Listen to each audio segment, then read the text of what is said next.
Let's gather our ingredients. We need cubed steak. 1 pound will do. Cubed steak is a versatile cut of meat that's perfect for this hearty meal. It's tender and cooks quickly, making it ideal for a busy weeknight dinner. You can find it pre-packaged in most grocery stores, or ask your butcher to prepare it for you. Make sure to choose a good quality steak for the best flavor and texture. We also need salt and pepper. These basic seasonings are essential for enhancing the flavor of our dish. Salt helps to bring out the natural flavors of the meat, while pepper adds a bit of heat and complexity. It's amazing how these simple ingredients can make such a big difference in the taste of your meal. A teaspoon of each should be enough. Measuring your seasonings ensures that you get the right balance of flavors. Too much salt can overpower the dish, while too little can leave it tasting bland. The same goes for pepper. A teaspoon is just the right amount to season our steak perfectly. Flour is important for the gravy. We need 2 tablespoons. Flour helps to thicken the gravy, giving it a rich and creamy texture. It's a simple ingredient that makes a big impact. Oil is for cooking. We need it to sear the steak and sauté the onions. It helps to create a nice crust on the meat and adds flavor to the dish. 2 tablespoons should be enough. Using the right amount of oil is important. Too much can make the dish greasy, while too little can cause the meat to stick to the pan. 2 tablespoons is just the right amount to cook our steak and onions to perfection. 1 large onion will add flavor. Onions are a key ingredient in many savory dishes. They add a depth of flavor and a bit of sweetness that complements the steak perfectly. Make sure to choose a fresh, firm onion for the best results.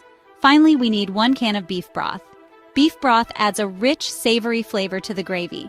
It's made by simmering beef bones and vegetables, which extracts all the delicious flavors and nutrients.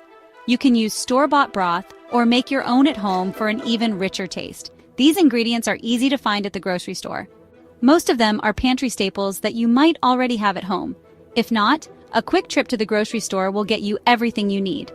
Look for fresh, high-quality ingredients for the best results.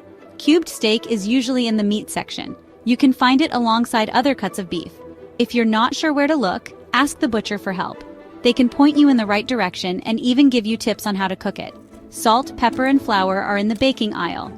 These are common ingredients that are used in many recipes. You can find them in the baking section of the grocery store. Make sure to check the labels and choose high-quality products for the best results.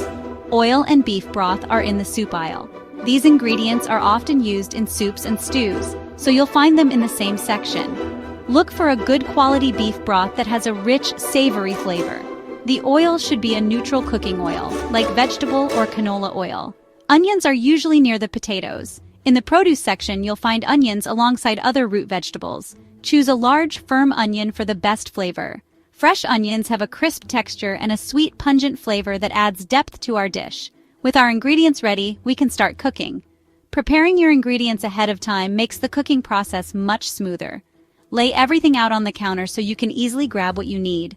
This way, you won't have to stop and search for ingredients while you're cooking. This recipe is simple to follow. Even if you're new to cooking, you can make this dish with ease. The steps are straightforward and the ingredients are easy to work with. Just follow the recipe and you'll have a delicious meal in no time. Even if you are new to cooking, you can make this dish. Let's get started. Cooking can be a fun and rewarding experience. Don't be afraid to try new recipes and experiment with different ingredients. With a little practice, you'll become more confident in the kitchen and enjoy the process of creating delicious meals. First, we prepare the cubed steak. Place the steak in a bowl, add 1 teaspoon of salt, add 1 teaspoon of pepper. Use your hands to rub the salt and pepper into the steak. This helps the steak absorb the flavors. Next, sprinkle 2 tablespoons of flour over the steak. Use your hands to coat the steak evenly with flour. The flour will help thicken the gravy later. Set the steak aside. Now it's time to prepare the onions. Peel the onion and cut it in half. Then slice the onion thinly. You can also dice the onion if you prefer. Set the onions aside. We will use them later. Let's start cooking. Place a large skillet over medium heat. Add 2 tablespoons of oil to the skillet. Heat the oil for about a minute. The oil should shimmer when it's hot. Add the sliced onions to the hot oil. Cook the onions for about 5 minutes. Stir them occasionally so they don't burn. The onions should be soft and translucent. Once the onions are cooked, carefully pour in the can of beef broth. Stir the broth and onions together. Bring the mixture to a simmer. This means the liquid should have small bubbles around the edges. Section 4. The sizzle and sear. Cooking the steak. Now, it's time to cook the steak. Carefully place the floured cubed steaks into the simmering broth and onion mixture. Make sure the steaks are spread out in a single layer. Cook the steaks for about 3 minutes on each side. You want them to be nicely browned on both sides. The browning adds flavor to the steak. It also helps to create a richer gravy. As the steaks cook, the flour from the steak will start to thicken the broth. This is exactly what we want. The gravy will start to come together beautifully. Section 5. Bringing it all together. Combining the gravy. This is where all the flavors meld into a harmonious dish. After browning the steaks, use tongs to flip them over. This step is crucial as it ensures that both sides of the steak get an even sear, locking in the juices and enhancing the flavor. Make sure to get a nice sear on both sides. The sear not only adds a beautiful color, but also creates a delicious crust that enhances the overall texture of the steak. This will ensure that the steak is cooked through and has a beautiful color. A well-seared steak is the foundation of a great dish, providing both visual appeal and a depth of flavor. Once the steaks are browned on both sides, reduce the heat to low. Lowering the heat is essential to prevent the steaks from overcooking and to allow the flavors to meld together. Cover the skillet with a lid. This step is important as it helps to trap the heat and moisture, creating a steaming effect that cooks the steak evenly. This will help to trap the heat and steam the steak. The steam ensures that the steak remains tender and juicy, while also allowing the flavors to penetrate deeper into the meat. It will also allow the gravy to thicken further. As the gravy simmers, it reduces and concentrates, developing a rich and robust flavor that complements the steak perfectly. Let the steak simmer for about 15 minutes. This slow cooking process ensures that the steak becomes tender and absorbs the flavors of the gravy. This will ensure that the steak is cooked through and tender. A fork should easily pierce the meat, indicating that it is perfectly cooked and ready to be enjoyed. The gravy will also have a chance to thicken and develop its flavors. Stirring occasionally helps to prevent it from sticking to the pan and ensures a smooth, velvety texture. The end result is a rich, flavorful gravy that enhances every bite of the steak. Section 6. Simmering to perfection. The art of simmering is a delicate balance of heat and patience. It's about allowing flavors to meld together slowly, creating a symphony of taste that dances on your palate. While the steak simmers, you can prepare your side dishes. Mashed potatoes, green beans, or even a medley of roasted vegetables can complement the rich flavors of the steak. The key is to choose sides that enhance rather than overpower the main dish. A fresh salad with crisp greens and a light vinaigrette would pair well with this dish. The possibilities are endless. You can also consider adding a touch of citrus or nuts to your salad for an extra layer of flavor and texture. After 15 minutes, remove the lid from the skillet. This allows the steam to escape and the flavors to concentrate even further. The aroma that fills your kitchen will be nothing short of tantalizing. The steak should be cooked through and the gravy should be thickened. This is the moment when all your efforts come together.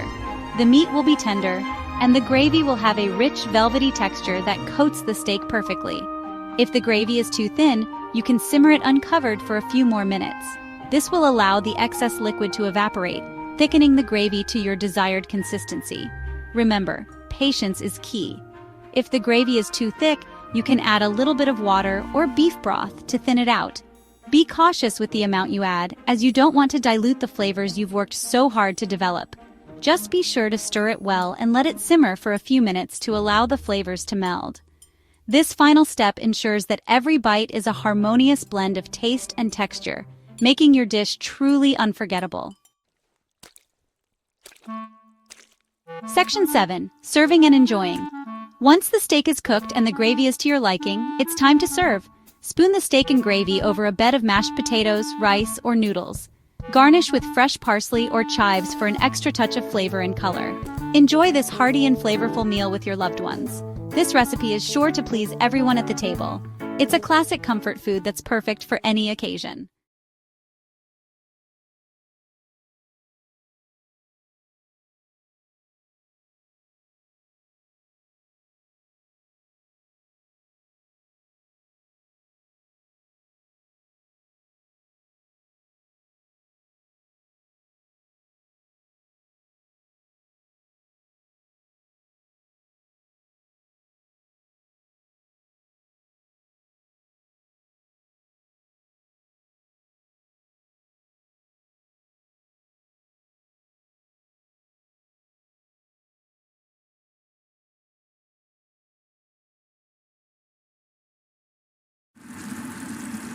up some smothered cube steak with onion gravy.